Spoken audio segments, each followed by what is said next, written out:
Zach, we just heard from Coach Brock about Bookie having to learn a new position literally in a parking lot before the Georgia game. I guess how different is that relative to years past, and how did he kind of take to it? Oh,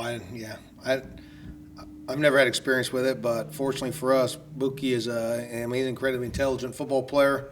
You know, he can sit in them linebacker meetings as a Mike or a Will and learn what the Sam is doing, and so he's really one guy.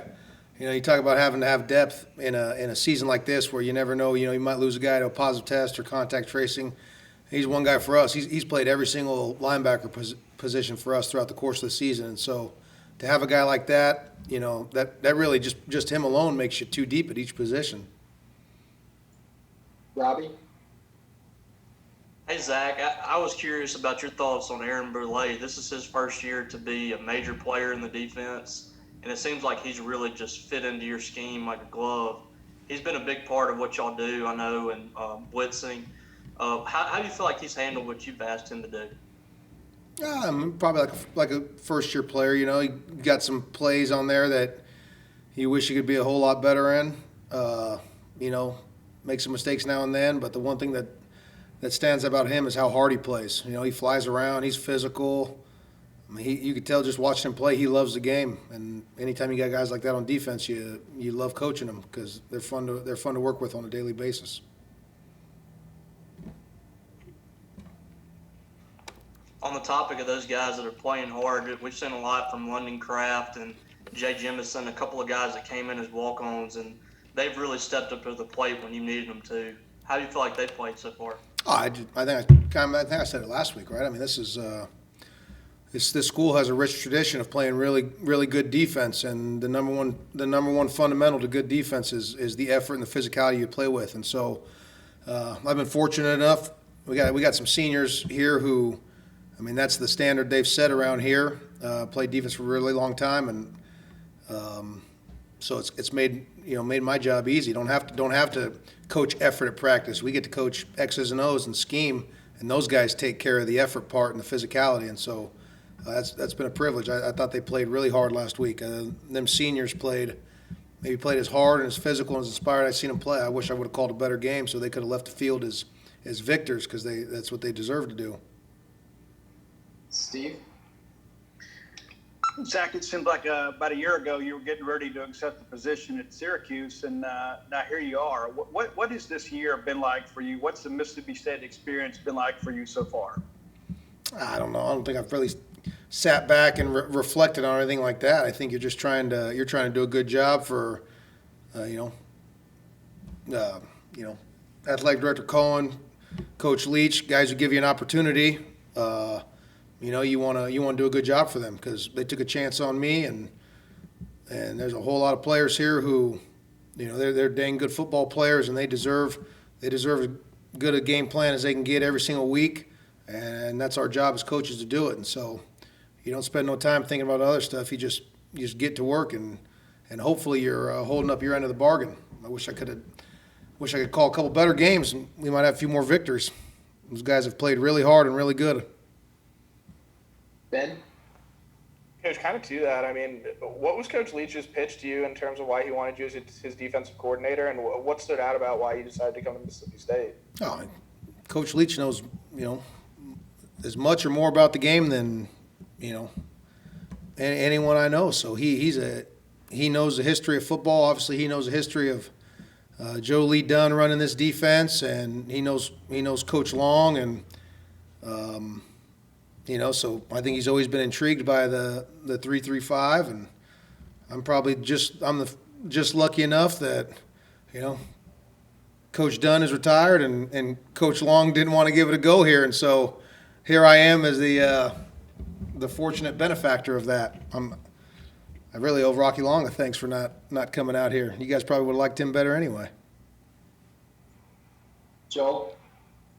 Zach, Errol told us the other night, of course, he's had a lot of experience with a lot of different defensive coordinators, but he kind of labeled you as the best one he's played for.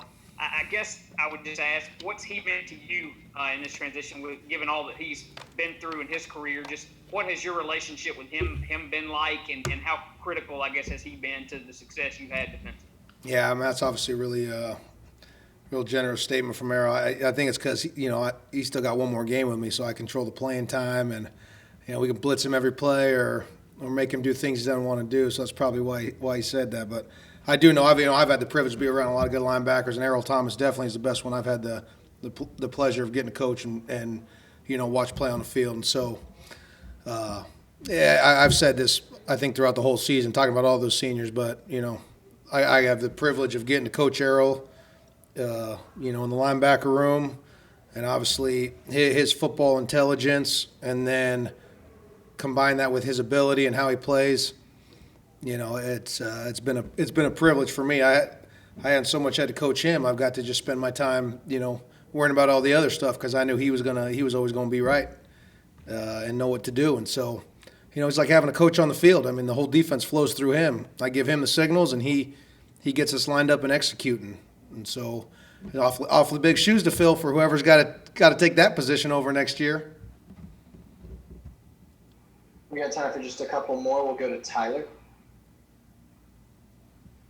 Zach, I know you've got to be concerned with the guys who are on the field, but I know C.J. Morgan has still been around in practices, and he's kind of been there, at least on the scene. How much of that have you been able to notice, and what is your relationship like with him, and what has he meant to you guys while he hasn't been able to play but kind of be a part of the program still?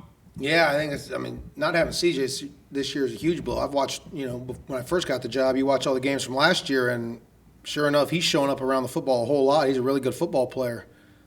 So I'm disappointed that we didn't have him, but that's one guy I probably haven't mentioned enough. I talk about all them seniors who've been playing and doing such good things for us. Well, the whole time, he got CJ in the locker room. He's one of the best leaders in this whole program, and so with this being a COVID year, if he decides to come back, that's going to be awfully good thing for all of us because he's the kind of guy you want in your program. I know he's a good football player, but he's an even better person off the field, and so he is an ambassador for Mississippi State.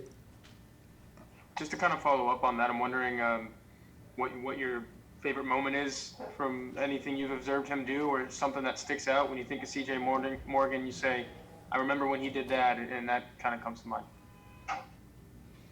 Well, I'm a football guy, so I remember back to some of them plays he made last year when I'm watching the film.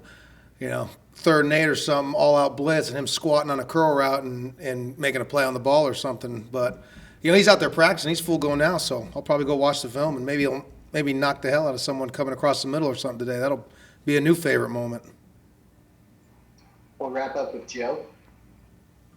Yeah, Coach, I was wondering, what do you want to see from the defense as you guys close out the regular season, especially taking on a Mizzou team? But what for you would be a good performance as far as building momentum going to next year? Yeah, like I said, pretty simple with me. You hold them to less points. You either give them up few enough points or you give up too many. So I want to give up one less point than we score, whatever that is.